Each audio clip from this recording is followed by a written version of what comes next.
കുറച്ച് ദിവസത്തേക്ക് സ്റ്റോർ ചെയ്ത് വെക്കാൻ പറ്റിയ നല്ലൊരു ചെമ്മീൻ ചമ്മന്തിപ്പൊടിന്റെ റെസിപ്പി നോക്കിയാലോ. നല്ല ചൂട് ചോറിന്റെ കൂടിയാലോ ഇതും കൂടി ഉണ്ടെങ്കിൽ അടിപൊളിയായിരിക്കും. എന്തായാലും ഇതൊന്ന് ഉണ്ടാക്കി നോക്ക്. വീഡിയോ കണ്ടിട്ട് ഇഷ്ടപ്പെട്ടിട്ടുണ്ടെങ്കിൽ ഒന്ന് ലൈക്ക് ചെയ്ത് സബ്സ്ക്രൈബ് ചെയ്യണേ. ഇനി ഇത് ഉണ്ടാക്കാൻ വേണ്ടിയിട്ട് ഒരു കടായി ചൂടായിട്ട് വരുമ്പോൾ അതിൻ്റെ അകത്തേക്ക് ഒരു 10 വറ്റൽമുളക് ഇട്ടിട്ട് നന്നായിട്ടൊന്ന് റോസ്റ്റ് ചെയ്തിട്ട് എടുക്കാം. ഫ്ലെയിം ഒരു ലോ ടു മീഡിയത്തിൽ വെച്ചിട്ട് വേണം ഇതൊന്ന് റോസ്റ്റ് ചെയ്തെടുക്കാൻ വേണ്ടിയിട്ട്. ഫ്ലെയിം കൂട്ടി വെച്ച് കഴിഞ്ഞാൽ മുളക് പെട്ടെന്ന് കരിഞ്ഞു പോകും. അതുകൊണ്ട് ഒരു ലോ ടു മീഡിയം ഫ്ലെയിമിൽ തന്നെ വെച്ചിട്ട് ഇതുപോലെ ഒന്ന് റോസ്റ്റ് ചെയ്തിട്ട് എടുക്കാം.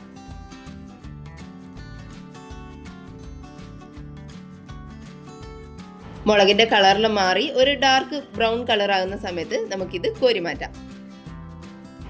ഇനി അതേ പാത്രത്തിലേക്ക് തന്നെ 1 കപ്പ് ഉണക്ക ചെമ്മീൻ ചേർത്ത് കൊടുക്കാം. ചെമ്മീനിന്റെ തലയും വാലെല്ലാം കളഞ്ഞതിന് ശേഷം നന്നായിട്ട് കഴുകിയിട്ട് ഉണക്കി എടുത്തിട്ടാണ് ഇതിൻ്റെ അകത്തേക്ക് ഇട്ട് കൊടുക്കുന്നത്. ഇതും ഒരു ലോ ടു മീഡിയം ഫ്ലെയിമിൽ തന്നെ വെച്ചിട്ട് ഒന്ന് വറുത്തെടുക്കാം. കുറച്ച് സമയം എടുക്കും ഇതൊന്ന് ക്രിസ്പി ആയിട്ട് വരാൻ വേണ്ടിയിട്ട്. ഇതുപോലെ കുറച്ച് വെള്ള കളർ ആകുന്ന സമയത്ത് നമുക്ക് കയ്യിലെടുത്തിട്ട് ഒന്ന് പൊടിച്ച് നോക്കാം. ഇതുപോലെ പൊടിച്ചെടുക്കാൻ പറ്റുന്നുണ്ടെങ്കിൽ നമുക്ക് ഇത് പാനിൻ്റെ അകത്ത് നിന്ന് കോരി മാറ്റാം.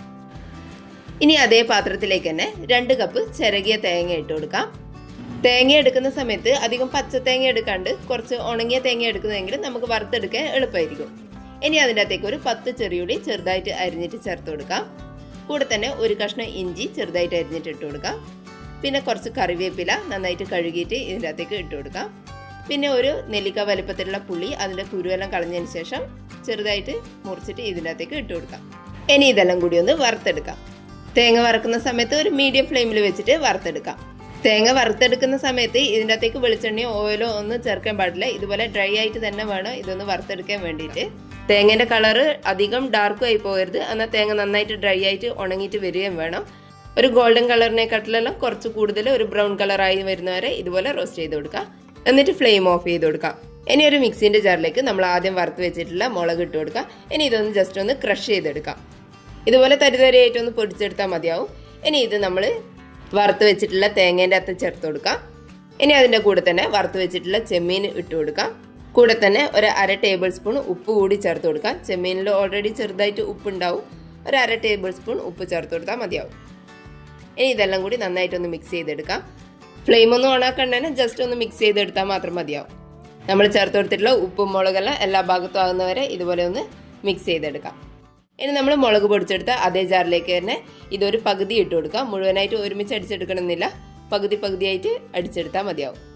ഇതുപോലെ കുറച്ച് തരിതരിയായിട്ട് ഒന്ന് പൊടിച്ചെടുക്കാം. അധികം പൊടിച്ചെടുക്കാണ്ട് 1-2 തവണ ക്രഷ് ചെയ്ത് ഇതുപോലെ ചെറിയ തരികളോടുകൂടി തന്നെ പൊടിച്ചെടുക്കാം. ഇതുപോലെ ബാക്കിയുള്ളതും കൂടി ചെയ്തെടുക്കാം. നല്ല ടേസ്റ്റാണ്.